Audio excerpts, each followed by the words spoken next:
KPC Daily Devotional. This morning, we're reading simply from Proverbs, chapter 26, verse 11. Like a dog that returns to its vomit is a fool who reverts to his folly. This week, we're hearing devotionals from my forthcoming collection entitled The Social World of Fleas. Today is Toxic Dog. Toxic dog. It's a bad year for fleas.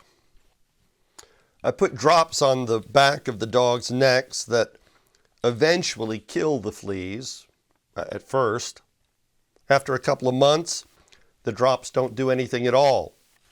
My cunning fleas have developed a resistance.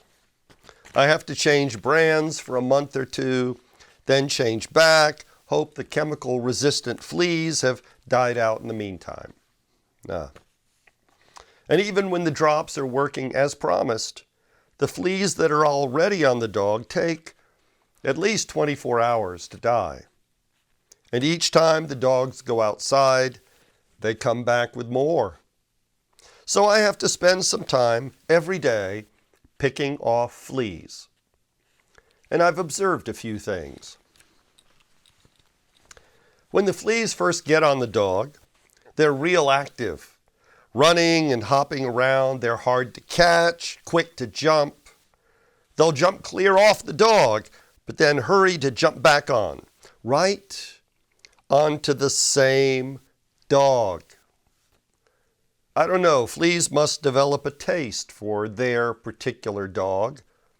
Some will migrate, surely, but once they have picked a dog, however it is that fleas do that, but once they've picked a dog, they pretty well stick with that dog.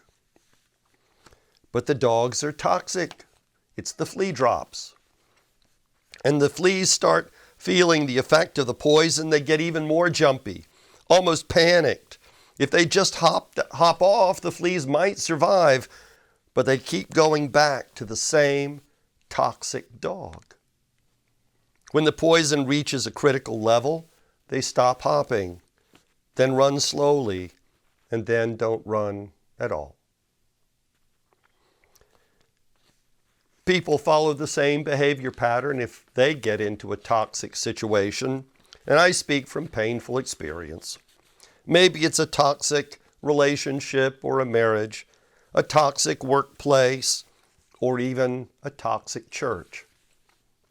Maybe you live in a toxic community or are a student in a toxic school. A toxic group of friends, maybe. See, a toxic situation makes you uneasy. It makes you angry, depressed, but it's hard to put your finger on the exact problem. You just know something is wrong. Over time, it gradually eats away at you and quashes your spirit. Eventually, it could even kill the rest of you too.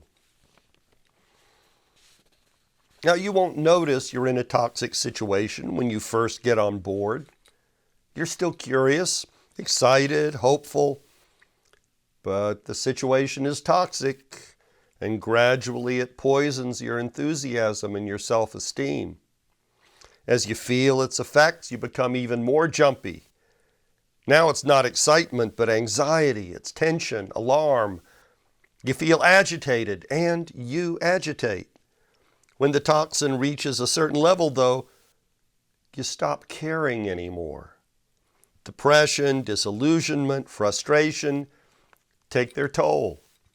You slow down, and eventually something inside of you dies. If you find yourself in a toxic situation, your only recourse is to bail out. No, you cannot fix it. The poison usually has infiltrated the whole system, whether it's the family or the circle of friends, the church, the organization, the administration, the company, whatever. The whole dog is toxic. You can only get out of there before it kills you. It's a matter of life or death. Even when we know our dog is toxic, though we just keep returning to the same mutt. Some examples are almost cliche. The criminal is finally released from prison only to repeat the crime that got him locked away in the first place. Or a battered woman finally breaks free of her abusive relationship, but her ingrained behaviors only lead her right back into another. A young man swears he'll never become the violent abuser his dad was, even as he insults and maltreats his girlfriend or his kids. The man who neglects his first marriage, well, he neglects his second. The man who burns out at one job changes his career only to burn out at the next job. He's a workaholic who's drawn to toxic workplaces. It must be an intrinsic part of the human psyche. Serial stupidity. Even so-called normal people keep running back to their toxic dog. It's just more subtle. So if you're going to bail out of your toxic situation, you need to do some serious thinking about why you keep riding that same toxic dog. You don't have to do that anymore.